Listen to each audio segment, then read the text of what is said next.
Hey, hello, everyone.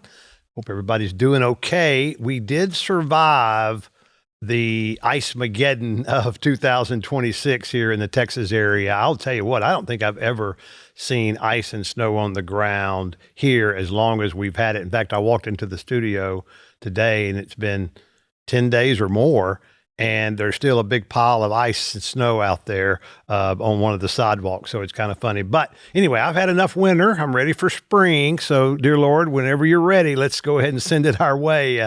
I don't mind having a little winter, but a couple of weeks and I'm ready to move on and get back out on the golf course and all the good things that come with spring and summer. So anyway, thanks for being here. This comes out on Saturday. Every other Saturday, Allie has allowed me to do this, which I've really, really enjoyed. And man, we're getting some great response from it as well. I've gotten a lot of good emails and we're getting a lot of views of this. So thank you. And any ideas that you have on what we want to talk about in the future, please send those in. You can email me, ron@ronsimmons.com, or you can leave a message on Instagram or however you normally communicate with the show. Several things to talk about today, and we'll get through them as quickly and as efficiently as we can. But the first one is we avoided a government shutdown. I think it might have been shut down for 24 hours or something like that, but we really avoided the big issue with government shutdown because the bill was passed on February the 3rd, Tuesday, that allowed the government to stay operating. And actually, there were 5 separate bills that were passed. What they're trying to do, and this is what we would call regular order, and we're going to have a little video of Speaker Johnson talking about it, is get the appropriations process broken down into different bills, not all under one bill. And that way, there may be some things that I like in this bill as a congressman, if I was a congressman, that, okay, I'm okay with voting, but this bill I really can't vote for because there's things in there that I just cannot go along with. So anyway, they did pass it, so the government stays open, and it was bipartisan. And one of the reasons it had to be bipartisan is because we had 21 Republicans that voted no, which is pretty unusual in the Trump era. Trump has been very good about getting people all on the same page. And so the 21 people that voted no, first of all, I don't want you to think that automatically all 21 of those are people that are rhinos. That's certainly not the case. And that they're not crazy people either, right? Some crazy, far right people. These are people, most of them anyway, that, they just had an issue with a part of the bill. And, our old friend Tom Massey, who I actually think probably is one of these guys is just Dr. No. We had those in the Texas legislature. I generally called them show horses instead of work horses. Mr. Massey votes no against Republicans more than any other Republican. One of the reasons that some of the 21 Republicans voted against the bills was that the SAVE Act was not included, and it was H.R. 22, and they were trying to put it inside of one of these bills because it hadn't got passed yet. And essentially, the SAVE Act says several things, but the bottom line is it required a photo ID to verify who you were and that you were eligible to vote to go vote. So when you went to a voting location, you had to provide photo ID. We do that in Texas. There are a few exceptions for that, but essentially we have that in Texas. We were trying to get this in federal elections, is what the SAVE Act was trying to do. And several of the members in the House that voted against this said that was the reason. Now, the reason it didn't get put in there, in my opinion, is because it wasn't in what the Senate sent over, and Trump was really heavy on pass what the Senate went over so we don't shut down the government any longer.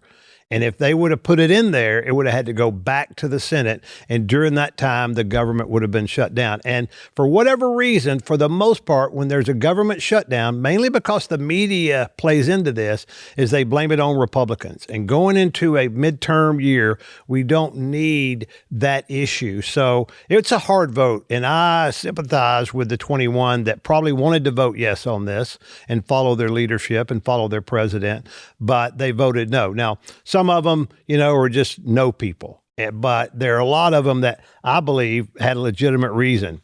The other thing that they didn't like was the fact that the bill only allows for 2 more weeks of funding for the Department of Homeland Security. And that was a big deal in the Senate.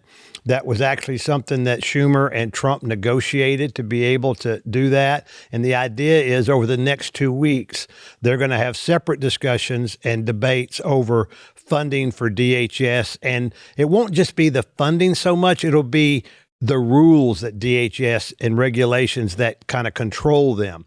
We will see how that goes. I don't trust Schumer as far as I can throw this couch, right? I can probably throw him further than the couch, but I don't trust him at all. And so I don't believe he'll negotiate in good faith. Now, I hope I'm proven wrong. And I hope what happens is that to the extent that they can, that the Republicans just steamroll it. It's harder to do in the Senate because you need 60 votes to end debate to be able to even have a vote. But maybe they'll have some Democrats that will have a reasonable way to look at this. They'll probably have to make some compromise. And just to understand, that's the way the sausage is made. There's always some compromise. One of the reasons there was some pork that went into this spending bill that went through the Senate and the House is because the House had to have some Democrats in order for it to pass, because the 21 Republicans went against it. And we don't have a wide enough majority to be able to pass it without Democrats. So there's always give and take. And it's easy to be a purist when we're sitting on our couch. But when you're actually inside the rails, in other words, you're one of the Congress people voting, you've got to figure out what's the best deal I can get done for the people of America. And that's, I believe, what they've done. Now, there's also some cool things in here, though, that are positives. And I'm going to get to those in just a minute. But before we do that, one of the congressmen talked about the negotiating strategy that needs to be used when we're negotiating with Democrats. And this is Representative Tim Burchett of Tennessee. It's $8.4 billion more than what Trump asked. Department of Labor, Human Health Services, $221 billion. You know, these things just keep going. Exceeds the president's request and includes funding for programs President Trump zeroed out. And we got to start negotiating from power. When you start following our president's advice on a lot of this stuff and negotiating, you don't negotiate from weakness. Trump will tell you, you negotiate from power, and that's why he wins. Well, that's exactly right. And the quicker you learn that, the better you're off. Now, it's easy to say that. It's a little harder to do it, but but it is important that you have to understand who's in power. Now, the only really way that Republicans can negotiate from power is if they're all solidified. And that has been very hard to do in the House. I mean, the House is, it's 435 members. The Republicans have about 217, 218. And to get all of those people on the same page on any issue is a difficult process. I do not envy Speaker Johnson's job at all. There were some cool things that came in the bill, though, and going to go through a couple of those here in just a little bit. But before we do that, let's see what Speaker Johnson had to say about the spending bill. For a long time, we wanted to get back to regular order in the appropriations process, and you're standing up here with the best appropriators in the business and have served in many years, and we forced the muscle memory back. We're getting back to that regular order process. 12 separate appropriations bills. We've gotten them to your desk, and this is a big thing. It seems like a small thing, but it's a big thing, and we're spending less money year over year, and with all the innovations and things that you said there, this is good for the country. And America is back. The hat is appropriate. It's the right slogan. Well, I think that was really good. I think it is good that the speaker reminded us of how the process works and the fact that we're spending less money year over year than in the past. And President Trump also talks about how we're distributing foreign aid. And remember the whole U.S. aid thing? The president wanted to make a comment on that. Let's listen to that as well. It continues the closure of USAID and creates a brand new America First Opportunity Fund for responsibly providing foreign assistance to nations where it actually serves American interests. So we have nations that do help us and it serves our interests, so we have something to help them out with. That's good. We got to remember all of that stuff that Elon Musk recommended when he was first part of the Doge. And some of that stuff is still coming through. They've tried to pull some of it back, but it's still coming through. A few other things to think about. The first one is something that I've been excited about as much as anything because it just drives me crazy. We're spending taxpayer money on woke media. But this officially ends taxpayer subsidies for radical woke programming on NPR and PBS. Thank goodness. And there are a lot of good programs on PBS, but all their news stuff is so far left, no question. It takes $10 billion in wasteful foreign aid spending, cuts that, continues the closure of wasteful U.S. aid program, which the president talked about, cuts funding on weaponized IRS programs. If you remember a few years ago where the IRS was going after conservative organizations, that it cuts back on the weaponizing of that. It builds on the Republican rescissions package last summer, taking money back out of programs that shouldn't be done. It fully funds our military, including a well-deserved pay raise for all service members. It puts investments in American shipbuilding, continues funding deportation flights. What we talk about that is, we're deporting people. That's on us. So we send them. We take them back to their countries. In fact, the ones that want to self-deport, I think we even provide $1,000 plus a free flight back to their country. And most of the people that have left the country that are illegals have self-deported. About 2/3 of the people that have left the country have self-deported, and about the third of them have been the ones that we've had to deport. And then finally, it continues the historically successful efforts to reduce crime in our nation's capital. D.C. Crime has gone way down since even their mayor, you remember, said, "Thank you, President Trump, for putting the National Guard in there to help reduce crime," and they've done that. So anyway, we've gotten past this issue. The government's not shut down. We're moving forward. Those of you that depend on that, I know that that'll be important to you. And those of us that want a continued smaller government, I think we just have to keep pushing our representatives for that. Quick pause to tell you about our first sponsor for the day, and that is Fellowship Home Loans. So as we move deeper into the new year, a lot of you are thinking about creating a home that really serves your family, whether that's a project that you've wanted to start, or simplifying your finances, or building more in your margin for months ahead. And Fellowship Home Loans can help you do that. You can refinance to lower your monthly payment, or you can use their fixed rate line of credit to take on projects or consolidate debt with confidence and stability. The rate never changes, and that gives you the flexibility to steward your home and your finances wisely. You can even skip your next 2 mortgage payments with their help, and that could create the flexibility that you need to create the home that you need for you and your family. Mike and Brian do everything by the book. That means by the word of God. They care about integrity and Christian values. That's how they operate your business. Let them help you. Go to fellowshiphomeloans.com/Allie. If you close with them, you'll get $500 toward your closing costs. That's fellowshiphomeloans.com/Allie. Nationwide mortgage bankers, DBA Fellowship Home Loans, equal housing lender, NMLS number 819382.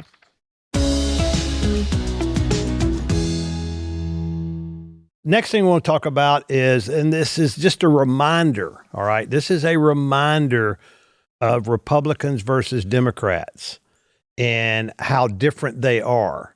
First of all, there just are not hardly any moderate Democrats anymore, especially when it comes to social-related issues. The House passed a bill, H.R. 6945, that supports Pregnant and Parenting Women and Families Act, and it passed 215 to 209, and only one Democrat, Henry Cuellar of Texas, down in the Rio Grande Valley, voted in favor of it. And what it does is it allows something called temporary assistance for needy families. That's called TANF. You may have heard that term, TANF. Those funds are distributed by the government to organizations that help families that are in need. Well, our good friend, President Biden, and his slick administration, they tried to propose a rule that would not allow pregnancy resource centers from receiving those funds, because he didn't want any funds going to resource centers that were helping moms that wanted to have their babies. He wanted only that money going to places that would help mom kill those babies.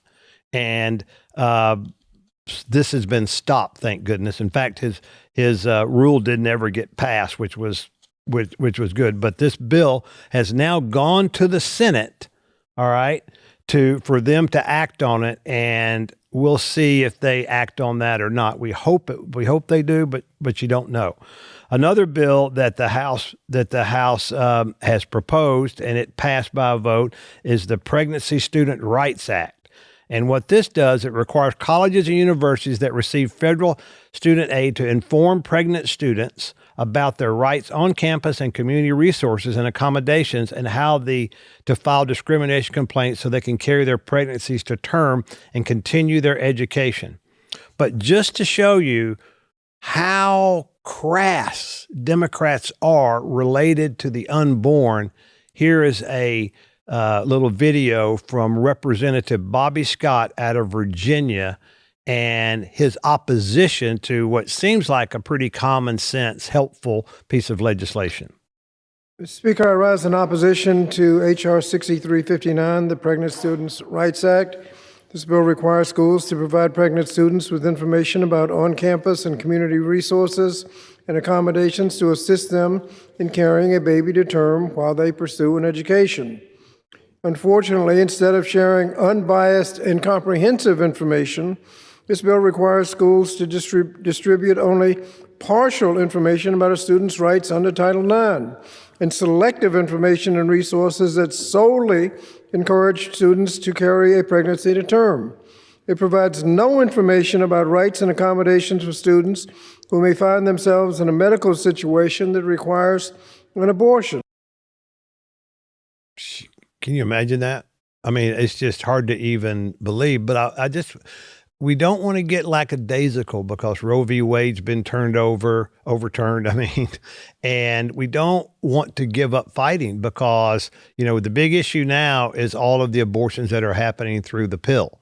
I forget the name of it, starts with an M. Allie talks about it all the time. So, and there's a lot of abortions going on still due to that.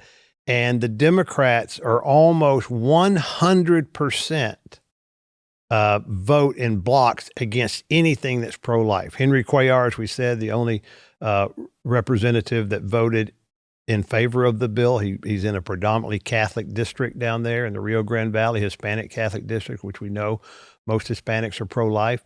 And so please don't, if you want to know, well, maybe this Democrat's okay or maybe that one's okay, when it comes down to these issues, none of them have been proven to be okay. And it was the same way in the Texas House, unfortunately. And I had friends on the other side of the aisle, but they did not support any legislation that was there to save the unborn. And I just want to make sure that never leaves your mind when you're looking at who to vote for come this spring in primaries or this November. So let's just make sure we remember that. Now, let's talk a little bit about the next subject and immigration. We can't let that go far because it's something that's on the news every day. It's something we're thinking about every day. It's probably the biggest thing that President Trump ran on was cleaning up, first of all, shutting down our border, which he's done a great job of that. And there have even been Democrat senators that have talked about that. And also to get rid of initially, not primarily, the criminal element of the illegals that are here. And these are people that not only broke the law by crossing into our country illegally, they also broke the law by committing an additional crime, or either they're wanted for a crime back in their home country. And so the president, as you know, a week or two ago sent border czar Tom Homan into Minnesota. Tom's been in this business for 40 years. He was an ICE agent at one time. He's actually worked under 5 presidents. In fact, President Obama gave him a medal for his work in securing our border and making sure that we deported illegal aliens. And we've talked about this before, but President Obama deported more illegal aliens than any president in history. Now, Trump's probably going to surpass that, but 3.2 million. And I never heard one word of complaint about that from the Democrat elected officials or the media. I mean, that just tells you how sick our media has gotten. especially the mainstream media, how sick they have gotten on unwilling to be fair in their reporting. It's not their opinion. Their opinions are fine. They can be wherever they want on those. But in their everyday reporting, it's not even worth paying any attention to. And that's why you listen to podcasts like this. That's why you look at other information to try to sort through the facts. And it's hard to do it. But anyway, so Homan has gone there, and he is in Minnesota kind of making sure we get things on the right track, because nobody likes the fact that 2 people have passed away because of this, and ICE officers have been hurt and they've been ridiculed and what have you. But some of the media has said that this means that Trump is surrendering to all the protests and the riots. But let's see what Mr. Homan has to say. I want to be clear. I don't read a lot of social media. I don't read a lot of media. I don't believe half what I see. We are not surrendering the president's mission on immigration enforcement. Let's make that clear. Prioritization of criminal aliens doesn't mean that we forget about everybody else. That's just simply ridiculous. When you have a criminal standing here and a non-criminal standing there, that criminal always should be targeted first, because he's a significant concern to the safety and security of the community. By and large, for decades, ICE and CBP have carried out their duties with integrity, professionalism, and compassion. That remains the expectation under President Trump, and I will hold our agents and officers to that standard. So that's a very good message. First of all, we're not surrendering. We're gonna do whatever we have to get primarily the criminal element of illegals out of this country, and we're going to arrest them. Secondly, we're going to follow professional standards as federal agents as to how we're supposed to follow that. But we're going to protect, as we'll talk a little bit about later, we're going to make sure that we protect those agents as well. There's never going to be a situation where it's okay to abuse our federal agents. One of the things that he said, and I listened to the whole newscast or press conference, I listened to the whole press conference. And in fact, he just did another press conference on Wednesday, if you want to listen to that.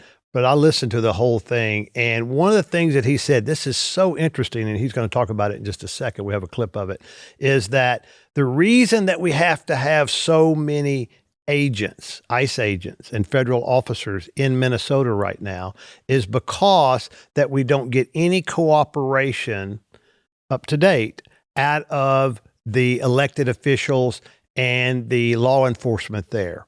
So what happens in a lot of states is that if someone is, let's say that they've committed a local crime, and so they're picked up by local law enforcement, and they run them through the system, and there's an ICE detainer, meaning that they're illegal, and the ICE has asked you to hold those people until we can come get them, that those people are being released and not being held as ICE has requested that they do. And so therefore ICE, instead of just going and picking them up at the jail in a very secure scenario where, as Mr. Homan says, I could send one officer to do that, maybe 2, we have to go pick them up out in the public, out in their neighborhoods, out where they work, wherever, because we're going to get them. He's clear on that. We're going to get them. So you're forcing us to put the public at risk by not cooperating with these illegal aliens that are also additional criminals. And therefore, instead of having to have 1 or 2 go pick one of these people up, they have to have 15, 20, and then another 15 or 20 that are supporting them to go pick them up because of what's going on, because of the ICE agents are being abused, they're being spat upon, they're thrown at, people are carrying, as we know, guns in there, throwing ice bottles at them, those types of things. So really, Minnesota, listen to me. And one of our people here on the team is from Minnesota. So I want him to make sure he calls everybody and tells who he knows back there, listen to me. And that is to look, if you want things to calm down, then it's okay to protest. Just don't put violence in your protest, okay? If you want to stand out there and protest and carry a sign and even say, hey, we're against this, that's fine. But when you impede law enforcement, all you're doing is creating the need for more law enforcement because there will be no surrender. You do understand that President Trump is not a surrender person. Maybe in the past you could have gotten that done through those types of threats, but it's not going to happen on this one. And but I wanted, let's hear Mr. Holman talk about what just makes common sense on how this thing should be treated. This is common sense cooperation that allows us to draw down on the number of people we have here. Yes, I said it. Draw down the number of people here. Because we have the efficiency and safety of the jails and the prison. An example that I heard, there are 1,300 illegal alien criminals that are in jails across Minnesota. 1,300. And those can be easily taken by ICE with just a little cooperation. And Tom Homan believes that we're moving towards that. He says that Attorney General Ellison has agreed to notify ICE of release dates for criminal public safety risks, allowing ICE to take custody of those safely for everyone involved. So if you don't want ICE in your community, then encourage your elected officials and your police force to cooperate with them. This past weekend, 650 criminal aliens were picked up by ICE in other states, and you didn't hear anything about it from the media. There weren't any protests. That's because they were done in the manner I talked about a minute ago, that there was a detainer, ICE went to the jail, picked them up, took them back to their detention centers, or they deported them, whatever it is that they do at that particular time. That's the way it should go. And I'm hopeful that people around the country, if they want violence to go down, that they will pay attention to that. So,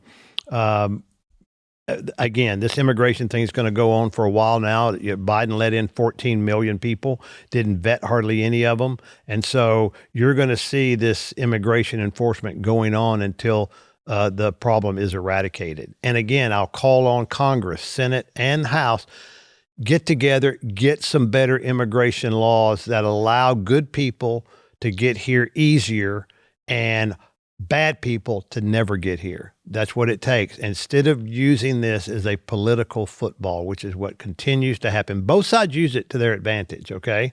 No question about that in politics. And we need to take that away and actually have some good legislation that will help solve this issue.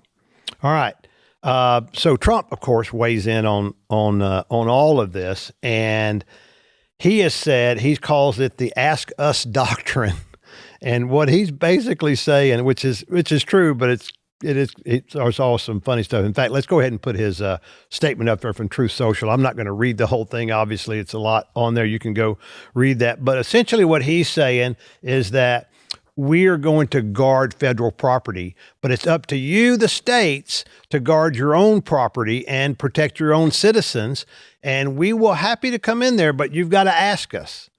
And he also puts in there, you got to say please, which is just the way Trump is, which is kind of funny. I don't really think that he means that, but I do think that he says, look, we're not going to put our people in harm's way when you're not even going to support us. So if you ask us, Democrat states and mayors, we'll help you, but we're not doing it. In fact, he told Kristi Noem not to do it unless they come to us and ask us. He also said there will be no spitting in the faces of our officers. There will be no punching or kicking the headlights of our cars. There will be no rock or brick throwing at our vehicles or at our patriot warriors. If it is, those people will suffer an equal or more consequence. I mean, that's pretty straightforward, I would say, right? You just, no way you're going to do it. And they're also going to protect federal property. Just in Oregon, just this past few days, there was a federal building that they went in there and vandalized and what have you. And he's just not going to allow that. And you remember back in 2020 when they went into that federal building in Oregon, or it's a courthouse or something, and, basically, set up shop in there, set fires. It's all just a total mess. So, again, I think the immigration stuff, I mean, we're hard on it, and I think it's going to be good. So I'm glad they're doing it. And again, any questions on that, let me know. All right. A few more things that we're going to talk about here.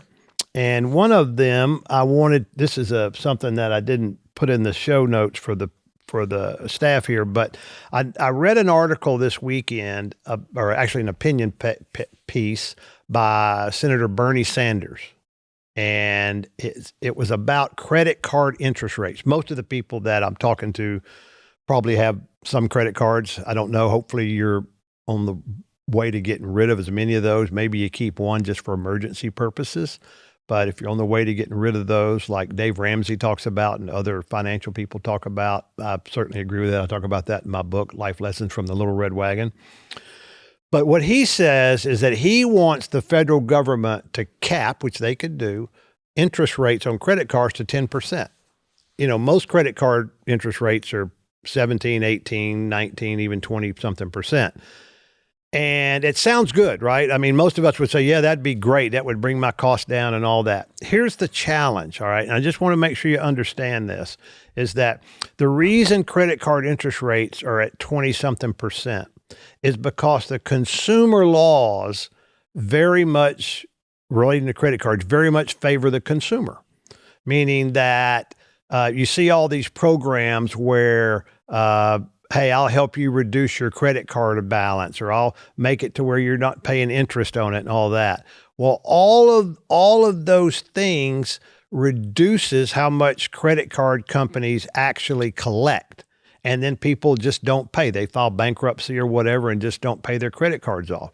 So in order for credit cards to make what they consider to be a reasonable profit, they're not making 20% off of all their credit card charges, okay? Because remember, some people pay them off at the end of every month, okay? Any credit card I've had, that's what I've always done. So there's no interest on it. Some people don't pay at all, file bankruptcy, or some people get these reduced scenarios where they don't have to pay back as much as they owed. When all that's said and done, the actual profit they make is quite a bit less than that, all right? But it allows people that don't even have great credit scores to obtain credit. And to compensate for the fact that the credit card companies know that some of them are not going to pay, they charge a higher interest rate on all of it so that they can get down to what they think is a reasonable amount. And you and I could agree or disagree with them on whether their profit margin is reasonable or not. So if you cap it at 10%, which I'm totally fine with, because, you know, I don't use the credit cards for interest. I don't take interest on my cards or whatever. But the problem, if you cap it at 10% for a lot of the nation, is it will reduce the number of people that can get credit, because the credit card companies will have to only give credit cards to the people whose credit scores, whose capability of repaying are much higher than they are today. And long term, that's probably a good thing for the country. But short term, there would be a lot of people that could not get credit, and that would have a negative impact on them and on the economy. So when you read those things, just make sure you look at the whole picture. I'm not saying we should or shouldn't do that. I'm just saying you need to understand what the effects of that are, and make sure that if you want to opine on that to your congressperson or whatever, that you understand that you may be in a position to where if they take it down to 10%, that you can't even get a credit card because right now your credit worthiness isn't good enough for that credit card company to take a risk on you. And so just understand that's the way things work.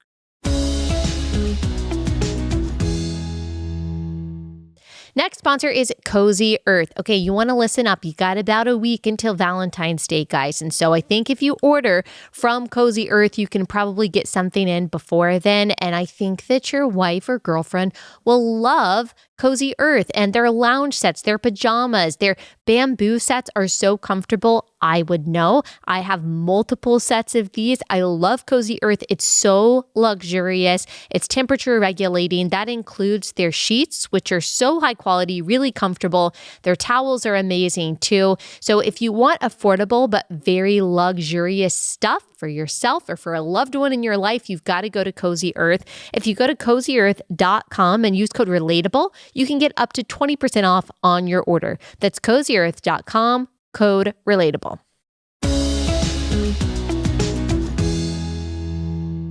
Now, let's take a few questions. here. We got a few minutes left to do some questions, and we got a lot of good questions. I can't answer all of them, but we're going to go through as many as we can. I love getting these questions. You guys are so good at this. Let's see here. The first one, when did you know that Allie was going to be such an inspiration to many, so many? Well, I would not be telling you the truth if I said, I knew that early on. Now, I did know early on that she was going to share her opinion with many because she's always been one to share her opinion, even as a little girl. How that was going to end up growing and maturing, I really didn't know. I felt like when she, and I've talked about this story before, when she spoke at her college's graduation, I could just see it in her eyes that it was like a light bulb moment that, okay, this is what I'm supposed to be doing. And so I guess from that point, I had a feeling that this was something she was going to pursue. I don't think any of us knew that it would grow to what it's grown and what I think it will continue to grow to over the next several years. But I think part of that, honestly, I will give a little bit of credit to her mom and myself, is that we, with all of our kids, we never told them things they could not do. Now, we were honest with them. I mean, listen, my oldest son was never going to run the 100-yard dash in 9 seconds, okay? So that was honesty. I didn't want him to be a sprinter, all right? But if they wanted to pursue something, we were an encourager of that, and we did what we could to facilitate that.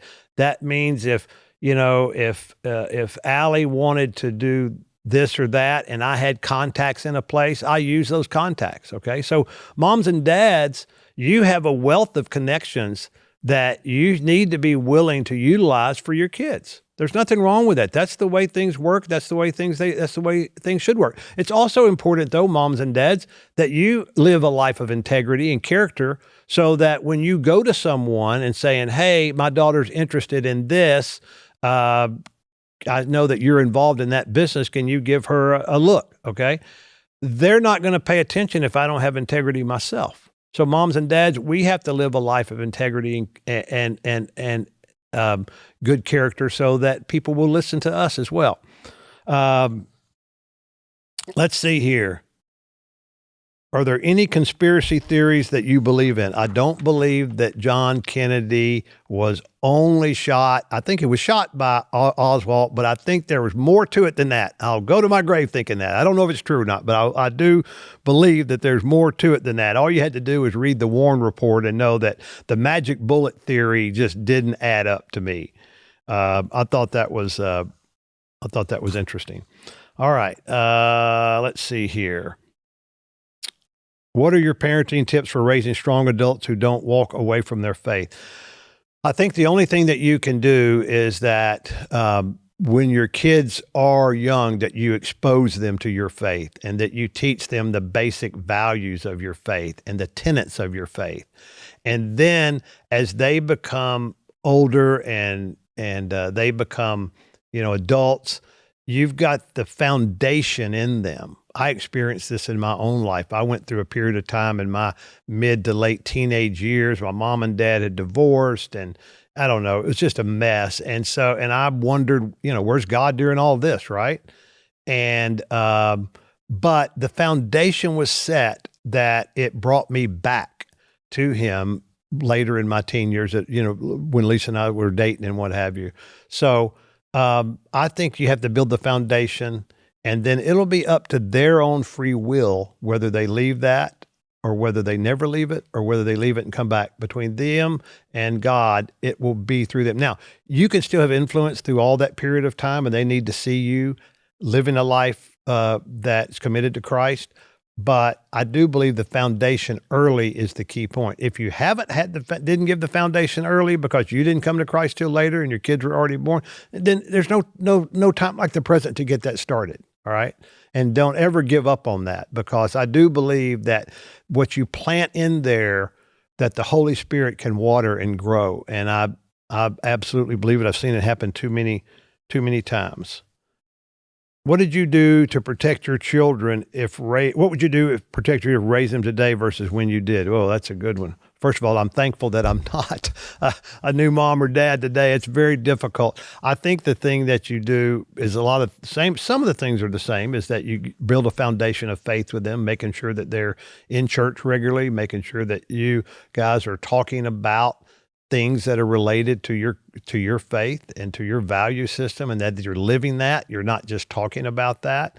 But I also think you're, and this is where you're not going to be popular, but you have to limit their exposure to the extent that you can to some of the outside world things, social media. I think you have to really limit that. I'm proud of our oldest, our oldest son and his wife. I mean, they have a young teenage son and getting ready to be a second teenager in the house. And they have really, really been good about restricting their access to social media. Now, they won't be able to do that forever, but the longer you restrict it, if during that time you're building into them their own value system, they'll be better equipped to stand up for themselves when they are exposed to it. So you can't just restrict them. During the time you're restricting them, you have to be building into them, okay? Building into them the value system that you believe in, that's based on your faith, and hopefully they'll have come to Christ by then, that they will have been saved,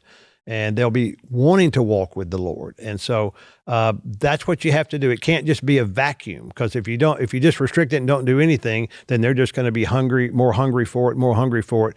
And when it's exposed, it could get definitely out of hand. This is an interesting one. Has capitalism also been corrupted? Is the divide between the rich and the poor a problem? I think it's always been a problem. That in the Bible says it, Jesus said the poor will always be with you. And I think what happens, there's always going to be people, depending on how you determine rich, and I think we're talking about financially here, is there's always going to be people that have more and people that have less. That's the way our society works. It also works that way. Let me make sure you understand this, okay? In socialist and communist societies, it works the exact same way. If you don't believe me, go to places like Iran, or places like Russia, or places like Cuba, or Venezuela, as it was, meaning that there are a few people at the top. The problem with those is that it's a much smaller group, and it's all government controlled. There are a few people at the top that have unbelievable wealth. In fact, some people believe Vladimir Putin's the richest man in the world. Now, he can't go anywhere to spend his money, but he's the richest man in the world. And then the rest of the people live on a very low subsistence level. There's no middle class in most of these places. And so therefore, don't think that capitalism is the issue. It's not. Capitalism isn't the issue. It's the corruption of power that's the issue. And that's why we have to have a representative government, so that the representative government can keep the power in check. And have we done as good a job as we should have? Probably not. All right. I would agree with that. However, it is the best form that we have, because without that representative government, power just gets more powerful, as you can tell in these countries that have been taken over by what amounts to be dictators. So we should offer as much opportunity as we can for people to move up in their socioeconomic status. One of the challenges we've had here in the United States is we've tried to give handouts instead of hand-ups. And all we've done is create a vicious cycle of people staying on government entitlement. And until we change those programs to incentivize people to get out as opposed to stay in, then we're going to continue to have the divide. Let's see. Why do liberals misinterpret Jesus? Because they're liberal. No, that's not a good answer. I think because their first answer is their political answer in their mind, and then they look at how can I form everything else around that. So if my political belief is abortion, government handouts, whatever, no borders, then I look to whatever else I'm viewing or learning with that prism, and I want to make it fit in there. That's what they do. That's why they do it. And so until they really have Jesus first, and that's the basis for how you look at everything else. In other words, we should look at government based on what we feel about the Bible first, and then we should shape our government and political views around that. A lot of times liberals will take their political views and then they'll try to shape government around it. That's exactly what the guy that's running for Senate in Texas, the Tallarico guy's doing. He's got his political views, and then he tries to form what the Bible says to match those views. And what he really needs to do, if you're listening to me, representatives, we know each other, go look at the Bible first, what it says, literally what it says. And it certainly doesn't say kill the unborn.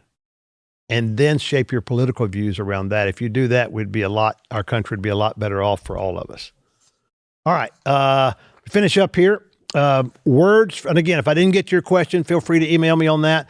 But the last segment I do every time is called Words from the Wagon, and that relates to my book, which you see behind me, Life Lessons from the Little Red Wagon. If you haven't ordered that, you can order it off of Allie's merchandise site, and it'll be in the show notes. Also, if you haven't gotten her book on toxic empathy, there was a hit piece that came out on Allie from our good friend and actually my fellow Arkansan, Hillary Rodham Clinton. She wrote an op-ed piece in The Atlantic that was just saying, I love empathy. I'm so empathetic. And Allie, Beth, and all these Christians are not empathetic that are on the right. Well, of course, she probably never read Allie's book. And secondly, she totally misinterpreted it. And if you haven't listened to Allie's podcast episode response to that, you need to do that. But listen, if Hillary and Bill want to come sit on the couch over here, I'm sure Allie and I would have a good interview and debate with them. Just a couple of fellow Arkansans getting back together. We could call the hogs. We could do whatever. But if you want to come sit and talk about it, we're happy to do that. So the invitation is open, and we'll be happy to sit down with you and talk about that. And there's some other questions we might have as well. Okay, words from the wagon. Here's some things, in my book, I talk about it. Not everything happens exactly how we want it to happen, and not everything is about us. Sometimes things that we are heavily involved in really aren't about us at all. Even though we might think they are, they're really not. A good example of that is when I started in the legislature in 2013, one of the big issues for me was being able to give parents school choice, especially for those that have kids that have disabilities. Because I just saw in many, not all, so don't misquote me, many of our public school environments did not have the ability or maybe even the desire sometime to provide the services necessary for kids with disabilities to learn as much as they could and go as far as they can in the education system. And so I filed a bill, along with my good friend Giovanni Capriglione, we filed a bill related to school choice in 2013. It didn't get out, didn't go anywhere. I filed again in 2015. You can look up on YouTube if you want to. You can look up, there's a video out there of me talking about school choice in 2015 that was professionally done. So it's a pretty good video. They cut out all my mistakes. 2017, I filed a bill. I had a majority of the House members in the Texas House had signed on as co-sponsors, so we could have passed the bill. The Speaker did not let that bill get to the House floor. I don't know that he was anti-school choice. He just was afraid, and a lot of the members were afraid of their local school systems and the teachers voting against them and all that, because public school advocates have been against school choice for a long time for no good reason, in my opinion, because if you've got a good public school, you're not going to be hurt by people having school choice and maybe some of them going to private school. The people would rather send their kids to a public school that is good and teaches the right things, not only in reading, writing, arithmetic, but their values are the same as well. Just straight value. Doesn't have to be religious values, but just right and wrong values. Okay. So in 2017, and I left at the end of 2018, we still haven't gotten it done, but the momentum was building. Okay. Every year we got more interest and more interest. Well, this past in 2023 or 25, I forget which one it was, but 25, I think, that they passed school choice in Texas, the largest school choice program in the country, allocated $500 million in a 2-year budget cycle to go for parents that wanted to send their kids to someplace other than a public school because it didn't work for them. And the system is set up to where parents with kids with disabilities and low-income parents have the first shot at it. And if there's money left over, other people can apply. So it's essentially open to anyone, but there's a limited amount of money that's available right now.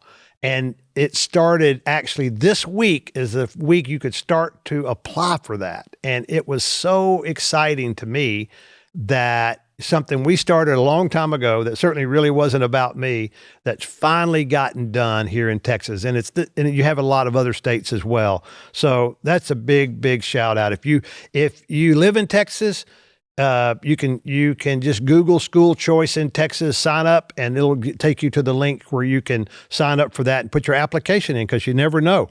Disability kids can get up to $30,000, which, as you know, special needs education is super expensive. So you can get up to $30,000. Other kids can get up to $10,000. Really, really good program. The last thing I want to talk about is something that most of us don't know about, but you remember the big, beautiful bill, right? How could we forget that?